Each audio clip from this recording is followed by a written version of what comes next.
In this video, I want to give a recap of the High Performance Leadership course. And over the duration of this course, we've looked at 4 key areas. We've looked at leading self, leading teams, leading initiatives, and then leading organizations and the creation of culture, which is all about making our leadership impact sustainable.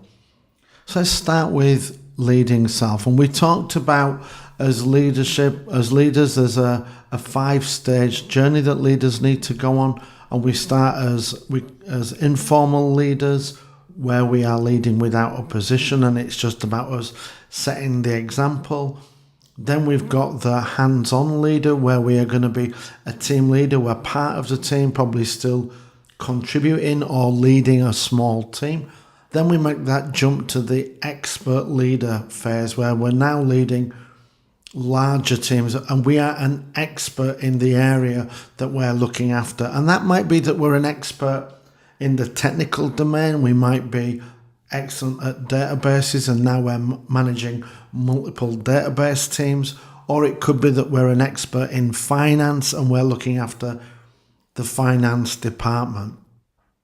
But as leaders, we've got to be looking at making that move to those higher levels. And to do that, that requires a change in what we've done, because what gets us to the expert leader level is often not good enough to get us to that stage 4 and stage 5. Remember the Peter principle? People get promoted to their level of incompetence. And a lot of leaders, and according to Gallup, 87% of people who get put into leadership positions don't have the right skills to do so. People get promoted to that position of incompetence where they fail. And that's partly because they don't have leadership skills. Because to get to stage 4 and stage 5, we've got to understand about how to lead people, how to influence them, how to motivate them, inspire them, manage them and drive them, where we are no longer able to fall back on our technical or domain expertise. Because if you become the CEO of a company, whilst you might have been the world's greatest salesperson, you might not know a great deal about marketing, operations, HR, and IT. So it's going to be about your leadership skills, your ability to be able to create the vision, motivate people, inspire them, and influence them. And influence is a key component of leadership. John Maxwell and Ken Blanchard both say that leadership is influence and influence is leadership. So to make that move from level 3, or even to perform well at level 3 and then move on to level 4 and 5, we've got to have great leadership and great influence. And there are 6 sources of influence: our character, who we are we inspiring trust in our people, are we authentic? It's about our reputation. Do we have a reputation as a good leader, somebody who is easy to work with, who gets the job done? It's also about our actions. Remember, be the change you want to see. And people are going to be influenced more by your actions than by what you say. Expertise is another key component of your influence, and as is your network. That ability to call on more resources to be able to support you in the achievement of your goals. And network is the one where we have almost an unlimited scope. And we should be looking at building and extending our network and nurturing it. And then the last component of influence is position. But if you take care of those first 5, the position will follow. If you rely solely on position, your influence is going to be less than it should be, and so will your results. And then we talked about what is leadership, and I like the Coos and Posner model. It has 5 components that comprehensively cover leadership. These are: model the way, inspire a shared vision, challenge the process, enable others to act, and encourage the heart. And we've got to be doing all 5 of these things. And if we do them, it's going to help us drive our organisations and achieve the results. And we've got to be the role model for the values we want.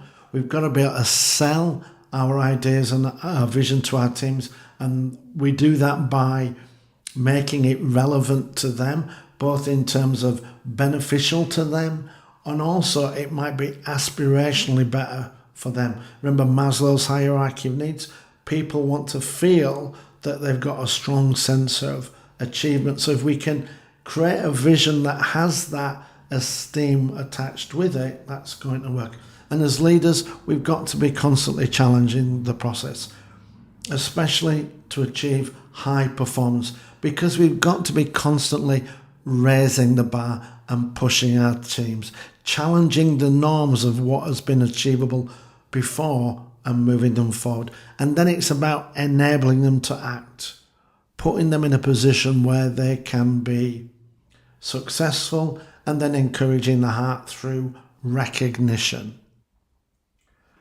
We talked about the 6 leadership styles: commanding, do what I tell you; visionary, come with me; affiliative, putting people first, making sure they're set up for success; pace setting, raising the bar, being the role model, driving the organisation forward; and then democratic and coaching, where we include and involve our teams by asking them what do they think. It's not about having a democratic process, it's about including everybody, taking their ideas and then choosing the best.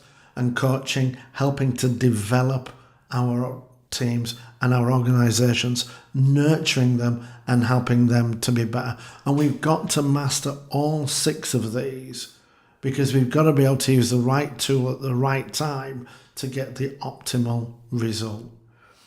And here's that mapping of the leadership styles onto the leadership practices, which shows that we need to be able to do all of the styles. And we did the assessment that showed us where we were strong, what our preferences were, and gave us some ideas on where we needed to improve.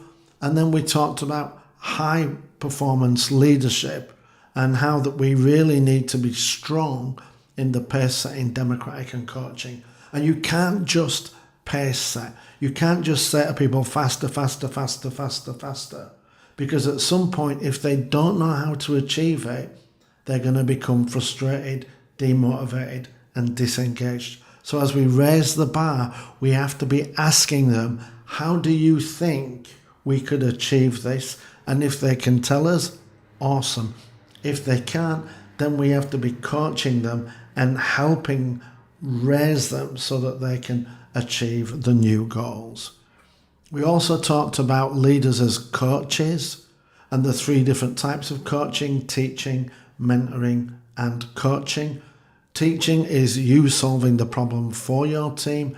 Mentoring is about solving it together. And then coaching is about the use of questioning in order to get them to solve the problems for themselves.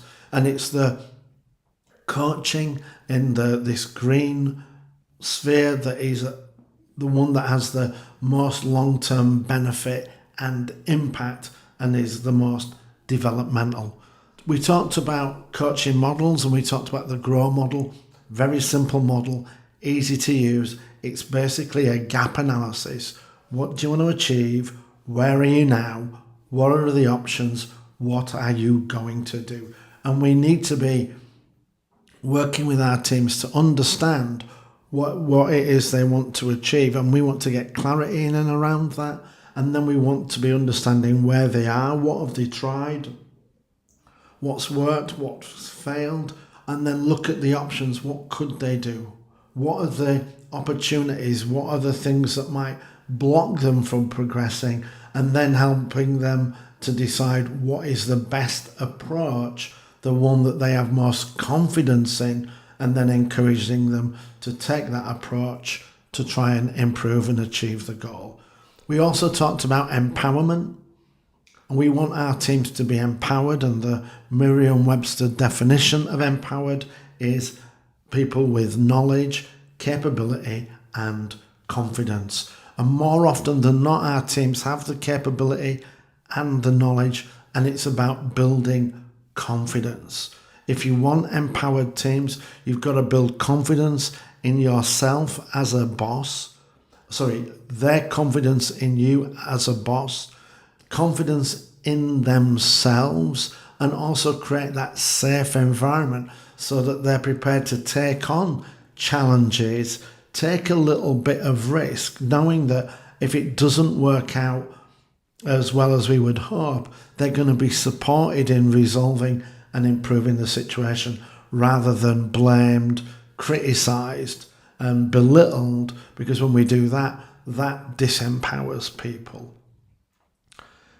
And as we said, the most important of these is confidence. We also talked about Johari's window and about uncovering the various boxes, working with our teams. We know we have that common ground that we both know about, but what are the skills that they have that we don't know about?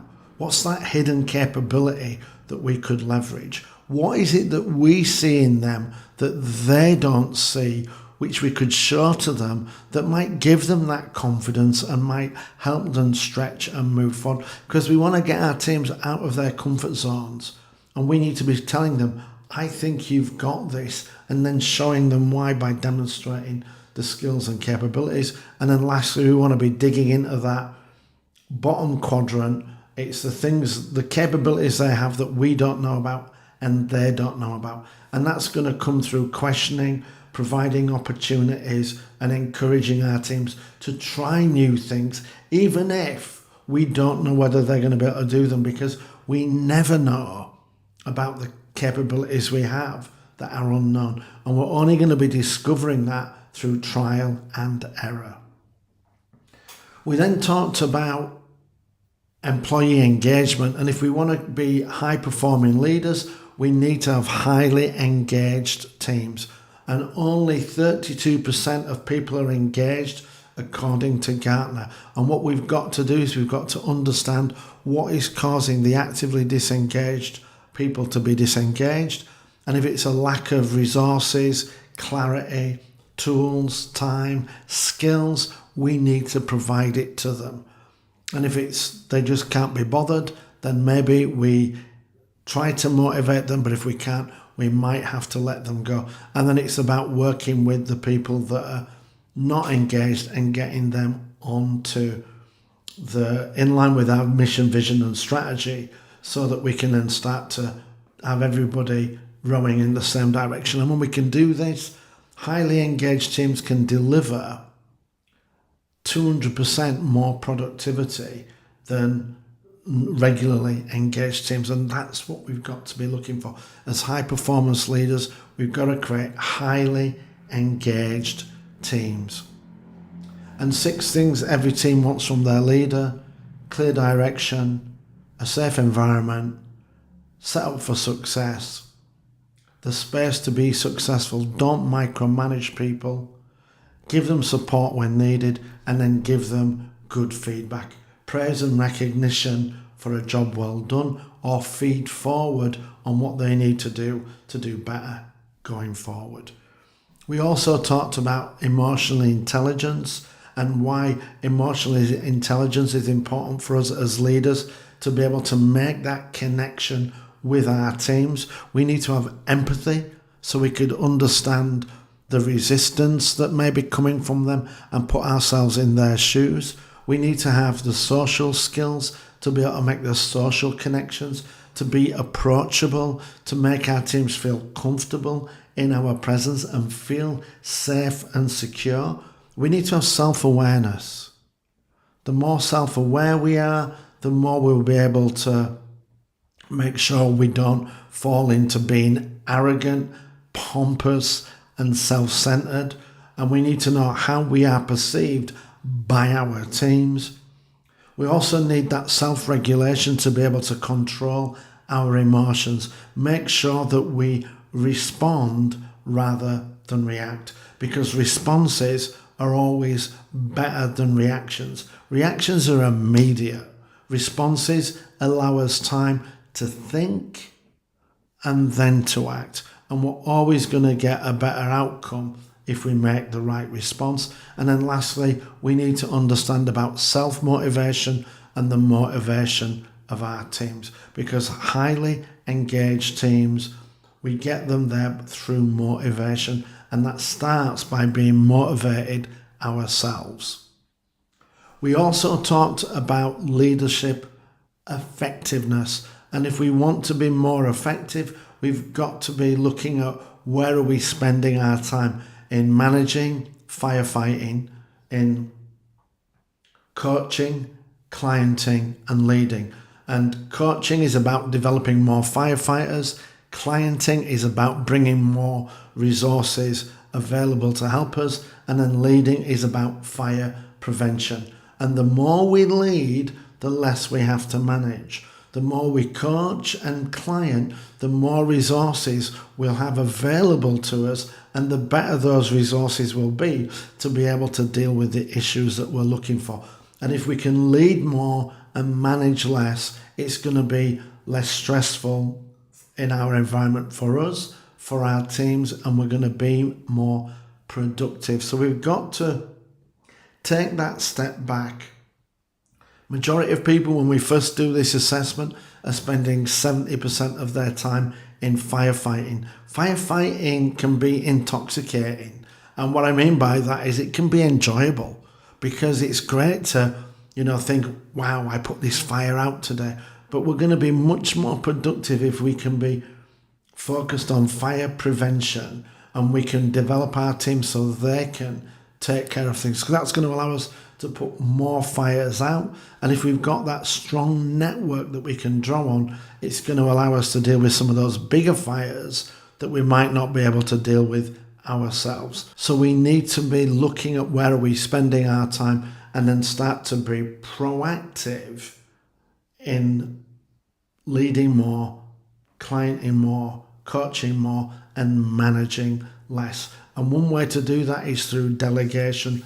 Delegation is one of the absolutely critical skills that leaders need to learn. The better we can delegate, the more we can delegate, the more we're going to get done, and the more we can get done through our teams, and the more time we'll have available to do leading, clienting, and coaching. We then talked about leading initiatives, and we looked at the staggering facts that the majority of initiatives fail. 84% digital transformations, and then 93 and 95% of customer experience initiatives, startups, and product launches. And as leaders, we've got to be putting our teams in that position to be part of the 16% that are going to be successful. Remember when we talked about the research that was done that showed that on projects that failed, 75% of the time the teams knew day one. So we need to be making sure that we are putting our teams in a position where they can be successful, and for them to see that they're going to be successful, because they're more likely to go on that journey with us. And we talked about why we fail, the root causes of failure, which are doing a poor job or a wrong job. And there were two causes of doing a wrong job. That was a lack of focus and accountability. Two causes of doing a poor job: simplicity and transparency. And if we can improve the focus, the what, the accountability, the who, the simplicity, the how, and the transparency, how far do we have to go, and how far have we gone and still have to go, we are going to put ourselves into a position where not only do we avoid the common causes of failure, but they're going to put us on a path to success, and we will get there quicker because we're going to start to get more things right the first time. And that is the fastest and cheapest way to deliver results. Get it right first time. So I have good focus, accountability, simplicity, and transparency. And we need to be focusing on having SMART goals: specific, measurable, aspirational, relevant, and time-bound. And then having SMART reports. Smart goals will make sure we're focused on the right things. Smart reports will make sure we have got transparency into how we're doing. And if we're going well, good job, well done. If we're not going so well, then what are the actions we need to take? Smart reports will also make it easier for us to hold people accountable. So we need to make sure we're being focused, accountable, simple and transparent, because when we do that, we will do the right job and a good job, and that will allow us to achieve excellence. And excellence is within our grasp. It's just about setting our teams up to do the right job and then tracking and monitoring and supporting them to do a good job. And when we do that, we are going to have a high performance team who are highly engaged and who are successful. And then we talked about the importance of culture. And culture is what guides people when there is nobody to tell them what to do. It's going to help them make the right decision and do the right thing the majority of the times. And when our teams are making the right decisions and doing the right things, that's going to allow us to be more effective and achieve higher results. Culture has to be one of your top priorities, and we can change culture within as little as 3 months. Culture eats strategy for breakfast. So we need to make sure we have the right culture in place, because with the right culture and the right setup, that is really going to allow us to be an extremely high performing leader with a high performing team. And culture has 4 components. It's the values, it's the character of the organization. We need to be identifying the role models, the rituals, and then look to reinforce those so that we can make sure we get the culture embedded. And when we're looking at the values, we need to make sure that those are aligned with our strategy. When our culture is aligned with our strategy, it's going to be easier for our teams to engage. We'll create more momentum and better results. And when it comes to building our culture, once we've defined it and we've got the culture aligned with our organization, it's about 3 things. Say it, live it, reinforce it. We need to tell our organization what the culture is, show them what success looks like, and then we need to live it. Be a role model for it. Leadership defines culture. People follow what you do, not just what you say. So we have to be role models for the culture and the behaviors that we want to see become the habits within our organization.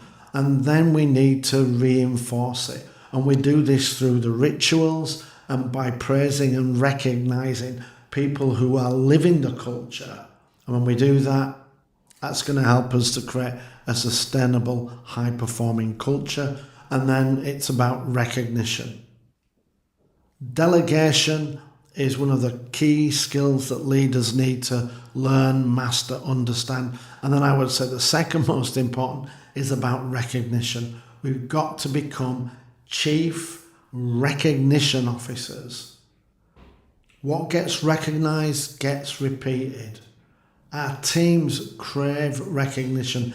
Everybody wants to work for a successful organization. And if we have set our teams up for success, if we have engaged our teams and motivated them, then we just need to make sure we praise them, as this will keep them motivated. And we start by praising effort, and then we elevate that to praising for the small wins and then the bigger wins, and that will lead to the big wins that will confirm us as high performing organizations.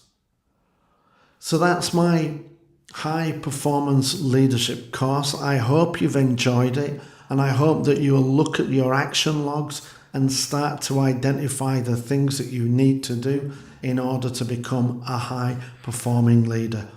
It is a difficult path to take, but it's actually just a lot of simple little things that we need to do. And, big successes are an accumulation of small successes.